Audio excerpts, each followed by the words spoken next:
So, ich begrüße euch herzlich.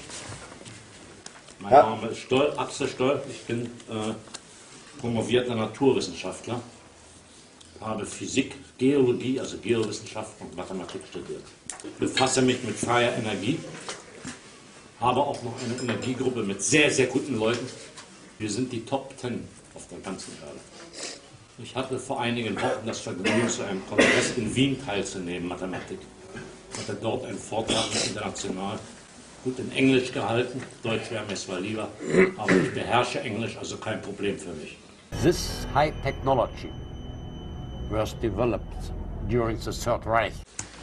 In der Computertechnik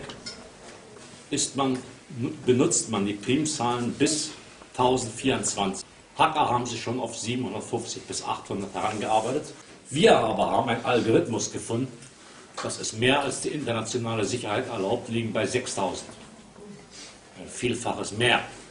Wir haben Pyramiden untersucht, Kroatien und Serbien, mit einem Bodensonargerät, was bis 400 Meter Tiefe alle Hohlräume anzeigt in 3D-Darstellung. Und was sind die Pyramiden, wer weiß das? Der Schlüssel der Energie. Schlüssel der Energie, richtig. Riesige Kollektoren.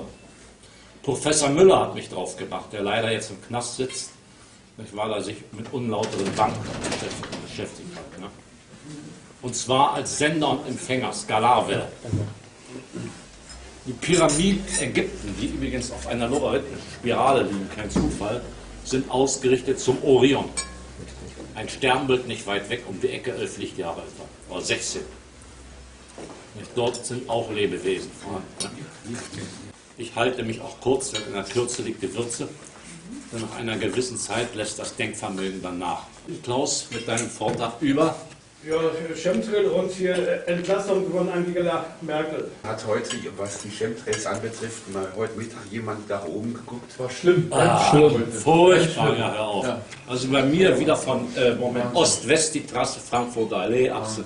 Also für mich bald die Wut packt, mit Mikrowelle runterholen. Naja, bloß lass das Flugzeug auf ein Wohnhaus stürzen, dann hast du auch die Artkarte.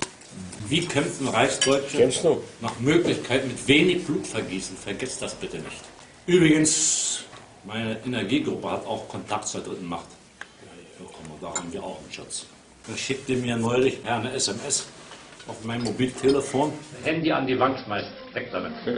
Alles nur störende Mikrowellen. Und wollte wissen, was das bedeutet. In der Bild-Zeitung, ich habe es leider nicht selbst gelesen, stand drin die Anrede Heil Merkel. Heil Merkel, herrlich. Also ich vermute mal, sie hat ihre Direktive auch von der dritten Macht bekommen.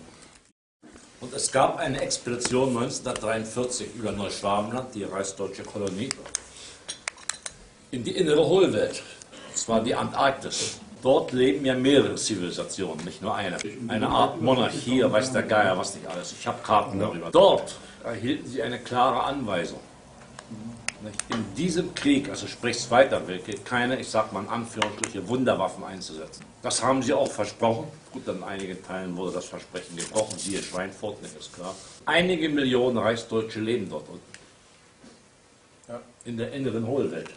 Übrigens gibt es Meereszugänge, nicht nur von der Antarktis und von der Arktis aus, sondern sogar von Rocky Mountains, glaube auch ägyptische Pyramiden und im Himalaya-Gebirge auch, Nepal. Bolivien glaube ich auch. Ne? Ja. Gibt mehrere Zugänge.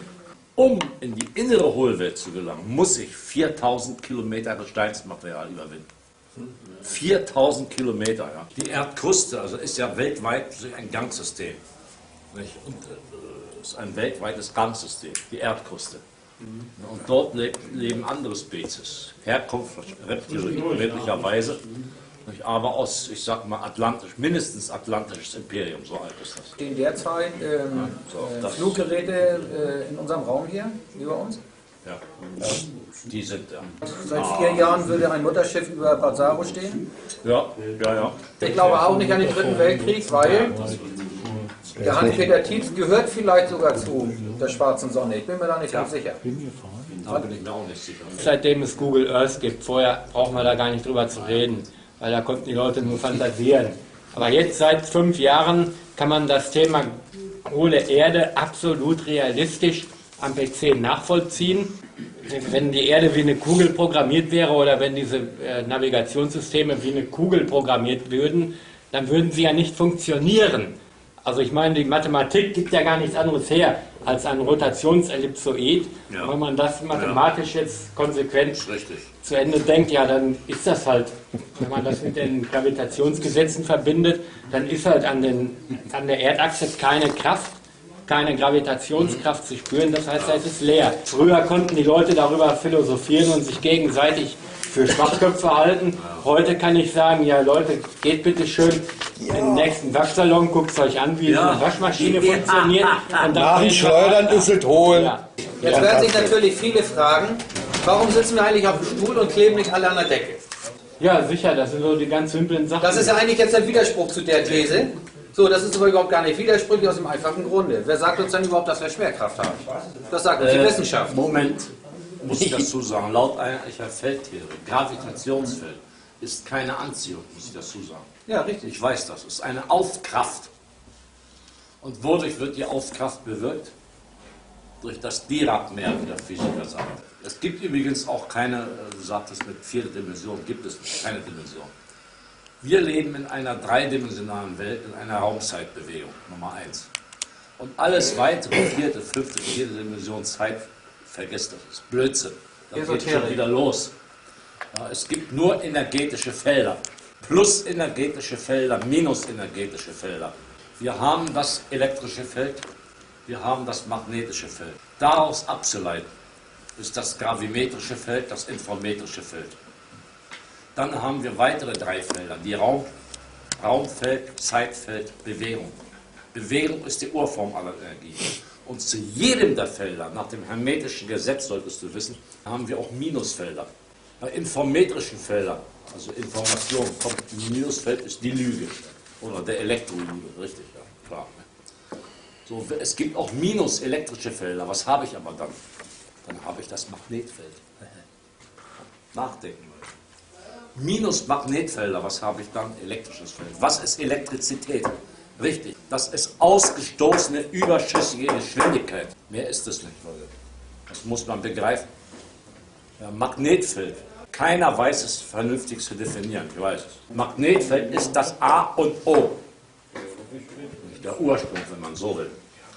Wenn Sie tatsächlich mit Ihren Schiffen hier ankommen, im Moment ist die Gesellschaft da nicht vorbereitet, das heißt, stell dir vor, hier über Berlin stehen auf einmal 22.000 Flugscheiben. Die Leute würden alle irre werden, die würden Amok laufen. Ja, dann darfst du nicht aus dem Haus gehen. Es heißt, du sollst den Schutz unter diesen Schiffen suchen.